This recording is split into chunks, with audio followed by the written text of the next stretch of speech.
All right, just to confirm for the listeners who we have on the phone here, it is the one and only DJ Spangle 8. Is it you, sir? Yep, that's me, DJ Spangalate of Spandangle Selection. There it is, man. And you know what? I got to ask because it's such a unique name. What is Spangle 8?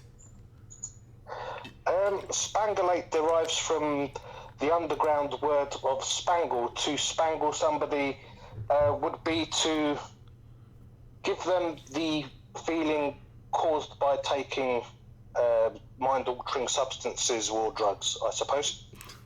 You know what? And I love it because as a person who had many days of taking mind altering substance, I had never heard that term. But you're saying if we go back in the old rave tapes, you'll hear MCs chant the term like spangle your mind or something, right? Yeah, well, on the odd occasion, it wasn't too widely used, but you'll definitely hear it sometimes. That's awesome, man. I'd say it's more like a sort of underground ravers sort of term. It's not really a mainstream word that a lot of people know the meaning, but it's for those that know. I almost want to use it out of context and see if somebody calls me out on it. Just throw it into a sentence and see if somebody's like, "Hey, what the fuck word was that he used?" But Whereas if you see somebody sort of sat in a corner looking out of it, you could say that they were spangled. oh, I've seen them before. I've been them Exactly. before. But okay, In our line of business, I'd say it was pretty common. that's it. Okay, so I'm gonna do a couple fun questions, get to know you a little, then we'll dive into some industry ones. That's okay? Yeah, cool. All right, I want to take it back. Can you tell me if you remember what the first cassette, CD, or album you ever purchased with your own money was? I'd say the most memorable and relevant to this would be my first ever record, which was a 7-inch record by Prodigy, and the track was Charlie. And that would have been in 1991. Wow, and what kind of music would it have been at that time? It would have been the sort of newly born hardcore rave That's type interesting. genre. Well, and to me, I was actually talking to somebody yesterday, and I said Prodigy was probably my first jungle, but didn't call it jungle at the time. It wasn't until years later that I went back and went, wait a second, I heard Prodigy before I ever heard hype. Do you think Prodigy is recognized as a jungle group? Like, do they get the respect over there from jungle? Um, it depends how loosely you use the term jungle. I would always say that Prodigy were more sort of early rave hardcore, which then sort of merged into jungle. I get what They'd you. kind of left the rave scene and went mainstream by the time that jungle was at its peak. Would you say that people listening to Prodigy were brought into the jungle scene, like we have junglists today, because they were introduced to jungle or the sound of jungle by Prodigy? Yes and no. I mean, Prodigy weren't the only sort of rave act at the time. I mean, there were lots. You had the Sounds of Eden, different people. It's hard to think. When you put on the spot, you had Rat Pack and Top Buzz and loads of different rave acts. But Prodigy were a big one at the time, and they went on to have chart success and to sort of become globally, globally recognised as a rave outfit. And they carried on with that kind of sound, but brought it into the mainstream rather than staying underground. Yeah, and kudos to them for doing that. Let me ask you this. What was the first concert you ever attended? Concert, I would say that I've probably never really been to a concert because I've always really been more into underground music. So I would say, rather than concert, it would be rave. And I wouldn't count any of the under 18s I went to when I was younger. I would say my first over 18s event, and I certainly wasn't 18, was in late 1992 in November when I went to Elevation, which was in London. Well, I used to live in London, so it wasn't far for me to go, and I managed to get in because one of the guys that I went with, his brother worked on the door, so we kind of just got in, and although we certainly didn't look 18, we all did our best to look 18, but we got in no problems because of our friend's brother. That's awesome. Okay, that was going to be my next question. So, were you ever involved in the sound system culture prior to entering the rave? Not back then, I wasn't. I've had more to do with promoting since, now that I'm older, but back in the 90s, I was probably a bit too young to have been on that side of things. That would have been more for the people organising events that would have been certainly older than somebody 15, you know. So at that time, not in the 90s, no, but a bit more since. Interesting. Let me ask you this. You're talking 92, 91, 92. I hear from a lot of people the first sounds of jungle started coming out around 93, 94. How about to you? When do you think you first heard what we call today jungle? Jungle certainly started to come way before 93, 94. It was emerging from, I would say, the likes of late 91. And by 92, you definitely had jungle in its own sort of, you know, in its own right. Sure. But back then, you know, people can argue as to the ambiguity of how you would classify certain sounds. Some people might say, no, it's not jungle, it's jungle techno. But yes, it definitely was jungle techno because it still had the elements of techno that were found in rave and hardcore. So it was definitely sort of on the rise in 92. And by the time you had 93, there was definitely a distinctive difference between the hardcore and the jungle. Interesting. Let me ask you this. Spandangle Selection, a label that I believe you started back in 2013. What was the mission statement and reason in starting this label? Well, I started off a DJ, and I still am. And the main thing that you find as a DJ is that, you know, you get hooked on music, obviously, and you want as many tunes as you can get, but then you learn that there's always going to be tunes that you can't get, and that's what you become fixated on. You become sort of obsessed with trying to get the impossible. Now, in that mission, you find different artists, as Facebook and the internet is so wonderful. You get to meet a lot of people that you would never usually have been able to, and you start talking to artists. You find out they have exclusive tunes that were made back then, and naturally you want them as a DJ. So in me wanting tunes, first of all, from Baby Kane, I was like, well, aren't you going to release them? And he said, well, not really, you know, it's a big gamble with your money, putting out vinyl. I'm not sure if I want to take that risk. Yes, we could crowdfund, but it's a lot of hassle. I prefer just to write the tunes, you know. If you want to do it, then you can do it. And I wanted to find a way of doing it, so I did a crowdfunding project because I really wanted these tunes myself. But not only that, you know, I thought it was a shame that they weren't already out there, and I wanted to get tunes out there that weren't already out there that we all, you know, really yearn for as DJs. And that was really the main incentive behind it, was try and get unreleased music out there that was previously not available. Well, kudos to you for doing that, providing that platform or conduit to the main ear. Is there a specific sound, or is it a motley of all jungle drum and bass that we would hear through Spandangle Selection?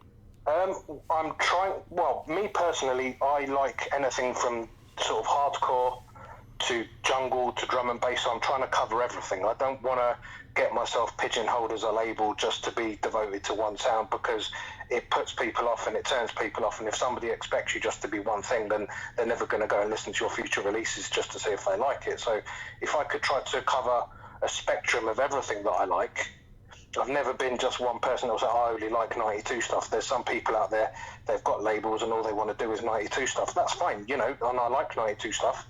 But me, myself, I like a broader spectrum of stuff, because I find if I just like one thing, I get bored quickly. And I like to keep myself interested at the same time by liking a variety of different things. So anything from like 1991 onwards up to present day, you know, I would cover it. And if I wanted to hear your stuff right now, or even get my hand on some of the wax you're talking about, how would I do that? There's my website, or I'm actually on Bandcamp. My Bandcamp, just search Spandangle Selection, or my website is spandangleselection.co.uk. Always, there will be links below. Let me ask you this. You threw around a couple terms there that I think get loosely thrown around and not quite understood, and that is jungle and drum and bass. What is the difference of the two genres to you? This is something that you will find on Facebook time and time again on different forums and groups, people discussing what they would term or, you know, classify under these different terms. Now, for me, somebody that was there, I definitely know and believe that what I think is correct. So, you know, you had jungle, and that came as a direct result of the early rave, and it merged into, and the two were sort of intertwined with each other and then kind of separated really as the two different genres went their separate ways in around 94, 95. But then by the time jungle continued, it continued on its own without the drum and bass tag, probably until about 96, where the break beats started to fade out of the music, and you started to get tech step, two-step patterns instead. So that's where the jungle term started to sort of disappear, and it became known more as drum and bass. So from sort of 96, 97 onwards, the jungle sort of moniker disappeared and it became drum and bass, and the hardcore had already gone its own route and went more sort of 4-beat and stompy sounding rather than having the breaks inside. Well, and to be honest, for years I always looked at jungle as the more reggae sounding stuff, the more heavy aiming, and then drum and bass being everything else. That's right. Well, yes, you can say that, yes, but in terms of the music and its progression, jungle was before drum and bass, but the word jungle has become like a sort of fashion sort of term now, whereas anybody into sort of the drum and bass that's around a lot now, they call it jungle. A lot of people that were present in the earlier days and in the 90s would say, no, that's not jungle, it's just it's a subgenre of drum and bass. It's wobble drum and bass, rather than the people that were involved with it would say they play jungle, where other purists would say, no, it's not jungle because jungle has breakbeat. Have you heard the argument that it was due to a ruffian culture that was being formed that promoters were trying to separate themselves from, so they started changing the name of the parties so that venues would have the promoters? Yes, that's right. In 94, 95, as jungle became more and more popular and became the thing rather than, it kind of took over from hardcore. In the early days, 91, 92 and onwards, hardcore was the thing, which came itself from acid house, which was given bad press because of the name acid within it. So they changed it to rave, and then it became hardcore, and then the jungle came. But as soon as jungle started to come up a bit more, because of the nature of the music, it started to inspire aggression, whereas the early rave ethos was all about, it was kind of like a hippie-ish vibe, you know, peace and love and respect to all and accepting everybody under one roof. The jungle was kind of opposite to that, and it inspired a lot of crime within raves and people coming in with knives and trying to rob other people. So yes, promoters kind of had get-togethers and says, right, what can we do about this? We want trouble-free raves now. So it was agreed thereon that the music was to be less aggressive, tried to make it so that it didn't, promote the trouble. It didn't, and that's where the music sort of changed from jungle to drum and bass, because that they wanted not to water it down, but just to try to deter, the troublemakers from coming to their events. So they changed the nature of the music, tried to make it a little bit more calm, a little bit more sort of sedate, to try and turn away the aggression and the trouble that was in the scene at the time. And some of it spawned from the scene. What happened is that people that were into hardcore started to hate people that were into jungle because they were polar opposites. They became polar opposites. The hardcore people were usually the more peaceful and happy, easygoing ravers, and the ones into jungle were sort of snarling and staring and sort of looking more aggressively at other ravers because of what they were into, and obviously conflict occurred. So in that stage of things did get a bit nasty, and yeah, there was a conscious effort to try and eradicate all of that. So yes, the nature of the music did change, and the rest is history. The rest is history, and I know I love your explanation. I could tell it comes from years of wisdom. Let me ask you this: do you think a DJ must also produce in today's industry to be successful? I think it certainly helps. I don't think you have to, but it's, when you're a DJ, you need as much exposure as you can get. And now writing tunes is another thing that will get you that exposure. So somebody hears your tunes and they think that you're good, the way that they're going to get to hear that is by hearing you DJ them. So being a DJ and writing your tunes, they kind of work together very well. But I don't think you have to do that, but it would definitely help you on your way. Otherwise, it could possibly take you longer, because there are so many DJs now as compared to what there was, especially with the rise of digital. Before, when it was just vinyl only, just acquiring, turntables was a job in itself because of how expensive they were. So you had less DJs just for those, few sort of limiting factors. But now that there's digital people on the spectrum, it's so much easier to get out there, get the equipment, make your own stuff. Before, if you wanted to DJ your own stuff, you had to go and get a dub plate cut. And that in itself, you need, the knowledge, the funds, also all the equipment to make the stuff and the tracks back then. It was a lot harder to do it back then. Now you can just sit on a laptop and do it and get your tune out pretty easily. You don't have to do anything. You just take it off of your computer and it's good to go. Aside from the mastering, that is. No, sure, and it's when I talk to a lot of producers, they talk about the full analog they once had, and now how it's all on a laptop. Let me ask you vice versa then. Do you think a producer must be a DJ to be successful? No, definitely not. I mean, I'm pretty good friends with Baby Kane, and everybody often makes the mistake that he is or was a DJ, and he never has been. But he's very well known, and he's only ever produced. So there you have it. There's the proof in the pudding. There you go. And to be honest, I don't know. Does he live a successful musical career? Because I know a lot of guys whose names we've heard of that are working at Denny's. So, Yeah. is he living a sufficient and successful life off of his musical career? Oh, definitely. He's been around since the late '80s, and he's gone from the whole rap to acid house to early rave to jungle to drum and bass, and he's still writing now. Amazing. So he's gone from sort of 30 years in the game, and he's still going strong now. That's awesome, man. How about you, Mr. Spanglade? Are you dabbling into production as well? Not at the moment, although I have done. I've never actually finished anything, and it's usually been because the people that I've been working with in the studio maybe not had exactly the same ideas as me, and with the track sort of reaches a point where you're at a stalemate and you just don't think you can get any further, especially not when somebody else has conflicting ideas. Like I was working with somebody and he wanted a more minimal sound. Well, the sort of jungle that I like is the polar opposite to minimal.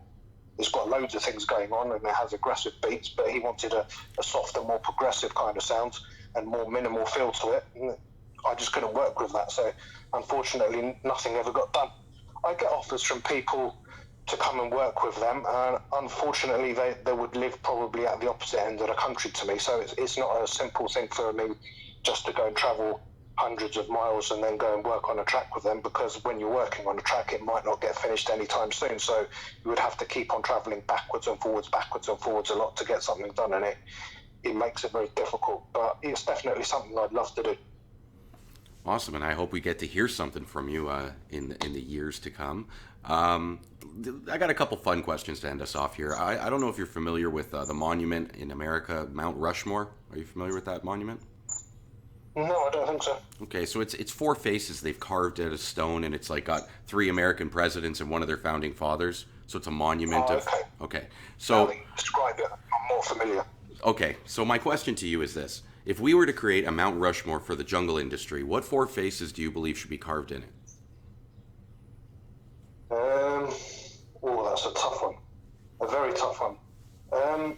It's like, who do I find the most significant within the whole thing?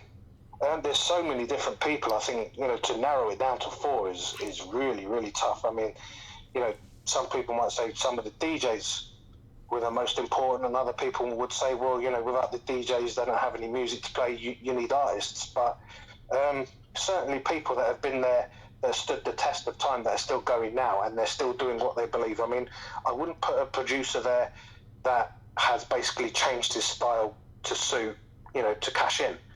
People that are still doing what they believe and still pushing the music and keeping it underground and never sold themselves out, I would put there. Somebody like Baby Kane, he's always stuck to his guns. He's still writing music that he believes in and he feels passionate about. And if you know some of the stories behind some of the tracks that he's made, they really do come from the heart. And I don't think there's that many producers in this game or anywhere really that could honestly say that about everything they've ever written. The reason that I know these things is A, that I know him, and B, also that I asked him, would you do a follow-up to Survival Techniques? And he said, well, no, because I'm not in that situation anymore. I said, well, what do you mean? Well, I wrote those when I was going through a turbulent time, and to be back in that situation is the only way I would get those vibes back in my soul to put them out within the music, So obviously these inner feelings and stuff, I think it makes true music. You're making music for the true nature of what it should be. And somebody like Baby Kane should definitely be there. It's really difficult, to answer these things. Somebody that I still think is doing good things. Well, there's legendary DJs, somebody like Randall that consistently performed outstanding sets. You know, you would find it very difficult to listen to any of his stuff, or you know, he's definitely more known as a DJ as he is a producer, although he's done both. He was just consistently known as one of the best DJs there ever was. Somebody like, you know, close to my heart would be LSD. He's still around, he's still DJing, he's still very much involved with what he does. He was always one of my own personal favourites. Some might argue, you know, he definitely wasn't the best, but for me, sometimes, you know, your own personal favourite is not always about the best. It's about people that you find give you significant moments in raves consistently, and he was definitely somebody for that. So LSD, Randall, and Baby Kane as a producer. There's other producers like DJ Crystal, DJ Trace. DJ Trace is still going strong. He's still written a load of good stuff, and I don't think, you know, although I like some of his stuff better than I do others, I've never really heard a bad track. So, you know, you have to give props to people like that are still going strong now, you know, from the early 90s till now, and still doing what they believe and still writing stuff to a great standard. So you have to take your hat off to people like that. And, you know, the DJs, they do a great job. It's not a simple thing. They're going up and down the country and even internationally these days, doing what they do and spreading the word. And from the underground status it had in the 90s to where it is now, they've done a fantastic job because it's globally recognised now. So that's brilliant in itself. No, I love it. I don't, to be honest, I never hold people to four. And I love when we always get to that third. The person goes to give me their fourth and they go off on a tangent and name like 10 more. And I'm like, you know what? Okay, you can carve those faces into that stone. You could tell the guy who we contracted to do 4 faces, hey man, we're going to do 10. And and find the face. But I understand fully what you mean. There's so much history involved. It's really hard to just narrow it down to 4. But, you know, along that, just somebody else might come along and mention 4 other people, and I may solely and utterly agree that they should be there also. Totally, but I got to say, as you were talking, for some reason, well, not for some reason, it's an obvious reason, Randall kept going in my head. I knew that you were going to say Randall, and sure enough, bam, it came out. And I guess it comes from, I've asked this question of a lot of people, and I find the ones that have the most wisdom of our industry mention Randall in their 4. Even guys who say, I'm not answering that question, there's too many, they're like, I don't know, Randall, and like a bunch of other, so it's just mad respect to him. And as many have agreed with you, he's a producer, but known for his ways of rolling the wheels, I guess. He's better known as a DJ, but he's just been so good consistently throughout the years. Let me ask you then, in your opinion, what makes a DJ that's good, or sorry, a DJ that's great better than a DJ that's good? Just the flawless mixing, the way that they can make each tune sound like it naturally progresses into the other. I mean, somebody else could mix the same tunes in the same order as Randall and they wouldn't drop so perfectly. It wouldn't be so seamless. It wouldn't be such a smooth transition between the tunes. And to have that flow when you're listening and you're dancing, it just makes the vibe so much smoother, so much more sort of subliminally inside your soul. You know, that's what you take away after, and you think, what was a standout moment? Oh yeah, Randall was brilliant again. You know, some nights you might go and think, well, yes, he played a good set, but it wasn't the best of the night. But more often than not, you would always be checking out for Randall and make sure that you didn't miss his set, because you knew just from how consistent he was over the years that you were going to get something good. And most of the time you did. That's awesome. And I love that you could quantify the answer. Because it is. It's one of those intangible things to many, but I love that answer. Let me ask you this final question. If you could put 5 items in a vault that would encapsulate the rave culture, so in 20,000 years we're going to dig up this vault, we want people to know what the rave once was. What 5 items would you put in that vault? You need definitely a Technics 1200 turntable Mark II, a rave whistle, probably a horn. That's 3 things. Oh man, come on! Whistle and horn's got to count as 1. Okay. I love it though. They're 2 separate items, but you know, okay. Right. So you've got the whistle and the horn. That was always synonymous with raves. I don't know if it still is so much, but it definitely was. Sure. Rave whistle and horn. A turntable, or maybe records, or do they count as one? No, no, that you can throw in a record, but I won't count a mixer. If you count in the mixer counts with the turntable. So, but you can throw in Well, records. that's just Let me ask you this, Spangle. yeah. If you have to throw in records, can you pick one specific one that you would throw in? Well, I would probably say, for my own nostalgic reasons, the first one that I ever bought then, which would be the Prodigy. Prodigy Charlie. Okay, I like that. Okay, so we've got a Technique, we've got a Whistle and Horn, we've got the Prodigy album. A Rave Flyer. Awesome. Once again? Can I ask you if there's a specific one that stands out in your mind that you remember? Well, a big, massive organisation within Rave, especially in the UK, would have to be Dreamscape. So we'll say Dreamscape. Okay. That's got to be at the forefront of any old school raver's memory. So that's four. On to the final thing. Or the final thing. Just a good pair of trainers. Because if you go raving, you want you want something that's comfortable, and you would always have your raving trainers. So like back in the day, we might have had like Reebok or Nikes or whatever else. That was in fashion at the time, and you would always have your rave trainers set to one side. So yeah, a decent pair of trainers. That's awesome. There's your 5 items. And you know what? Trainers is thrown in. Reebok is the most common one I hear. But here in Canada, Adidas was the big pattern shoe that people wore back in the day. Obviously, Airwalk and Vans were common too. But the main pattern you saw was the black and white Adidas shoes. And they turned... Yeah, they're common. Sorry, go ahead. They're common here as well. Just so you know the one. But yeah, they changed multiple colors after a few rave parties. But yes, Mr. Spangle 8, I really appreciate you taking the time to chat. I want to talk to you a little bit more, so stay on the phone, but I'm going to sign off to the listeners. Is that okay? Okay, yeah, fine. All right, that was him, DJ Spangle 8. If you want to check him out, like I say, there will be links below. It's Spandagle's selection. And as always, thanks for tuning in. And until next time, peace out.